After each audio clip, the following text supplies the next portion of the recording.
Hello everyone. Today we have with us Mr. Nitin Gupta, who is our very own alumni from IIMK from the batch of 1999. He has worked with many companies in past like Wipro, Siemens, IBM and Accenture. Currently he's a partner at YPR Ventures and also co-founder and CEO of OnHigh, which he co-founded in 2015. That's right. So welcome. Thank you. Yes. So let's start with, can you walk us through your journey from being a consultant to working full time on your venture? Right. So so even the journey of my corporate life has been a little bit pretty adventurous, in terms of that. So we started.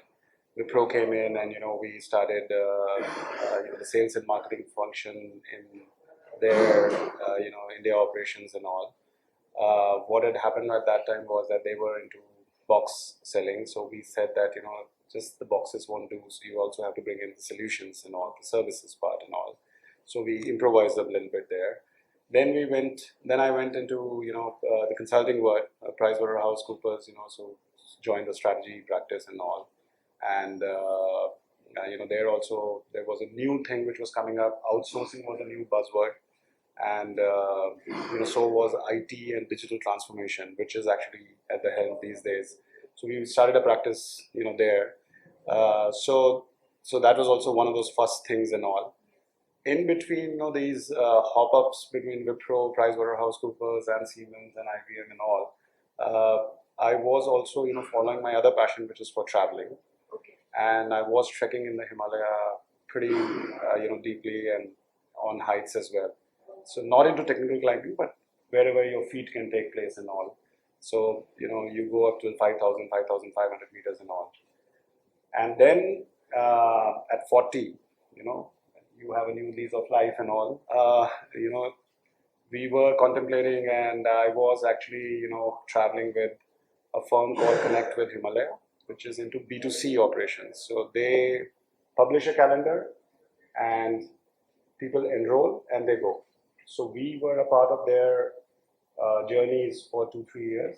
And one day, I was sitting and we were chatting up, and they said, "Ki kya kar rahe ho?" And I said, "Yeah, it's like 20 years of presentation making and walking into boardrooms and all. So I really, want to follow my passion of travel." And he said that there's a lot of inquiries which are coming in from the B2B space, and would you like to take up? So we had an IP ready from the B2C operations, and basically that's how OnHigh Grounds was born, saying that we will cater only to group requests.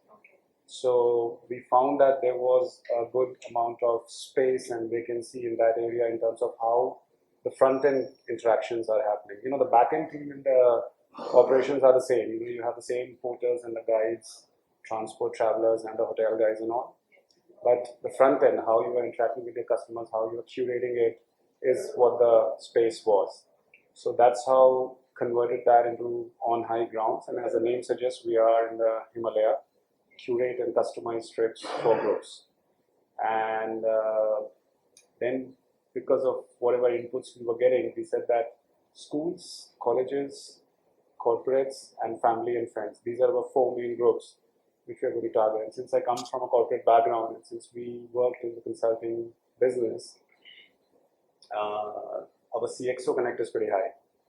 So I know some 900 CxOs personally, and it's pretty easy to just walk in and say, "Ki kya kar rahe ho? When is your next offsite? So would you guys like to try out?" Instead of a Bangkok or a Phuket or anywhere else, and rather try to do it in the pristine environment of Himalaya and try to give your team a new setting and all. And similarly for schools and colleges and all as well. So that's how it came about. Yeah. Yes. So basically, the love for Himalayas and mountains was the major It is, yes, it is, and the travel. And the thing is that I like to personally go on all these trips if the calendar permits. And we lead it, and depending upon the diversity ratio, we take a girl co-founder, co-lead, and a male co-founder, co-lead. That's how we balance the team.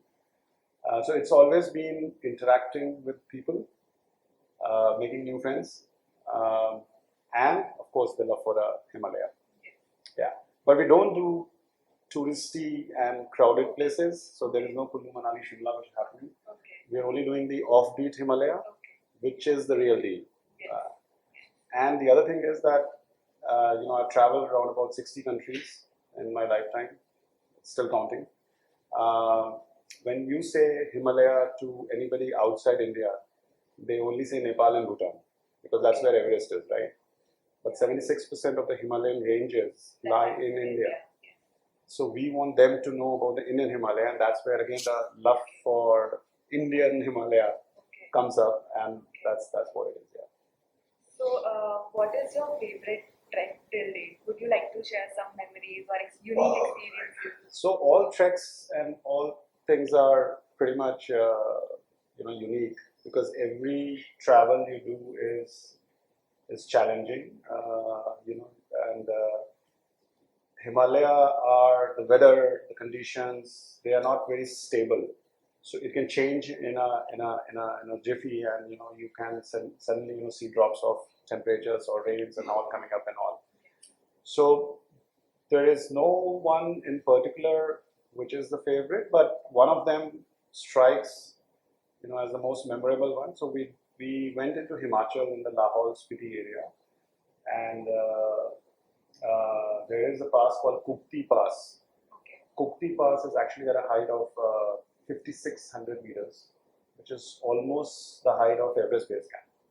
So we are saying that we don't really need to go to the Everest Base Camp and spend our lakhs and all. Anyways, it's a well-defined path.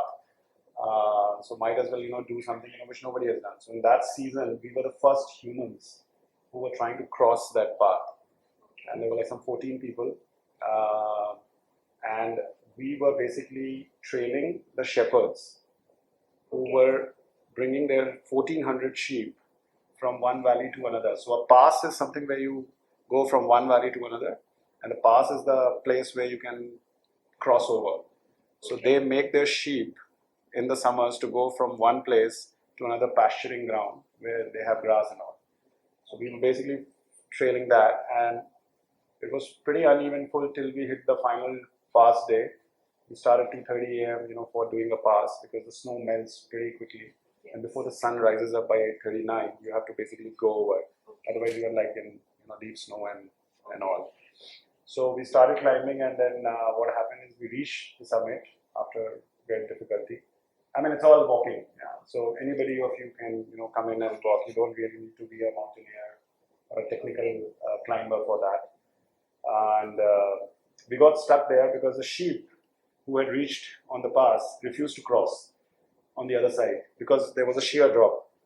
And what happened is because there are 1,400 sheep and everybody's pushing everyone, so a couple of sheep fell. And so we are like watching, the sheep is falling, the sheep is not going, and you are at 5,600 meters. So if you're at 5,600 meters, the air is really thin, and we didn't have any equipment and all. So you keep losing momentum and all this stuff and all. So there was a snowstorm which came in. We gathered everybody. We made sure that nobody's lost, nobody's panicking. We knew that it's going to pass over. So we waited, found some new ways, reached our campsite by like 6:30. So we started at 2:30 in the morning. The next day at 6:30 in the evening, we managed to reach like by a delay of 8-10 hours. So in these tough conditions, how do you manage to provide safety to your customers? So that is actually a good question because not many people go for safety, and because we curate and customize trips by choosing the group who's coming to us.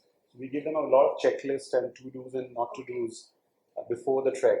So first is that you cannot walk into any of our expeditions or tours or treks or anything if you don't have the proper gear. So your shoes, your overalls and everything have to be absolutely matching to that thing. So it can be a moderate trek where you're not doing 5,000, you might be doing the 3,200 meters or something, where you can just need a simple thing, or it can be a tough one where the temperatures are going to dip. So you prepare them, that is one. The second thing is that all our partners are certified.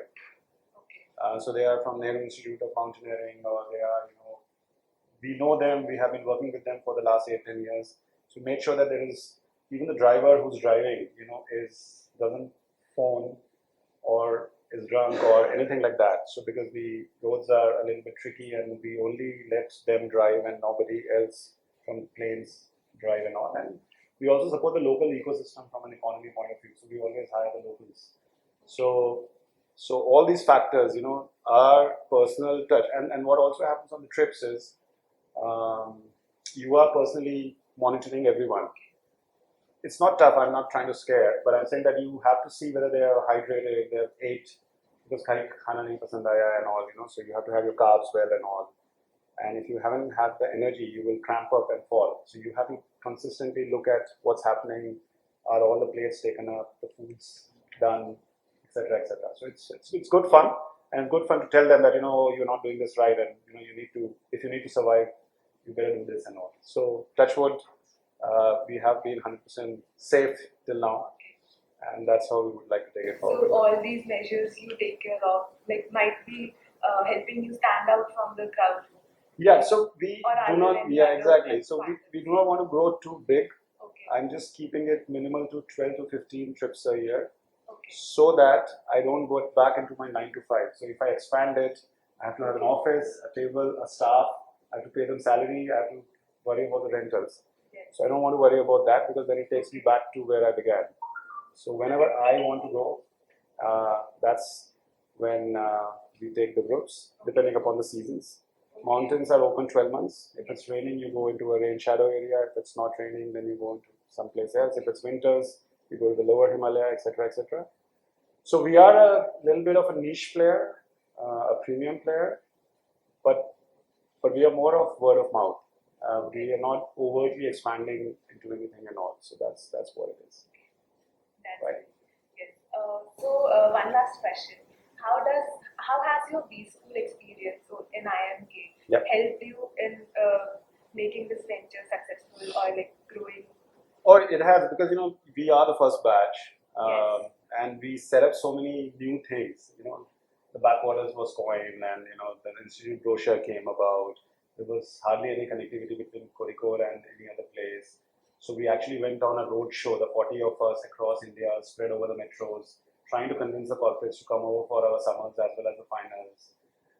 We were the first to, do a lot of things, Yes. which were the setting up things and all. And as I said about the corporate thing, Yes. that there were a lot of new things which I was doing, in my job profile and all as well. So the stuff which we learned at the institute, of improvising, of thinking on your toes, the entire management around things, going in a structured way, because it's a chaotic place. Travel is a chaotic place, right? I mean, there are a lot of players, they're doing all kind of things and all, but the learnings which I have, and if I say that I'm an IIM graduate who's doing this, then it actually adds up to the entire thing. So a lot of structured thought process, the brand power, and all the experiences over the years has helped Yes. it. All right. Yes, that was some major great learning. Thank you. Yes. All right. Cheers. Thank you so Yes. much.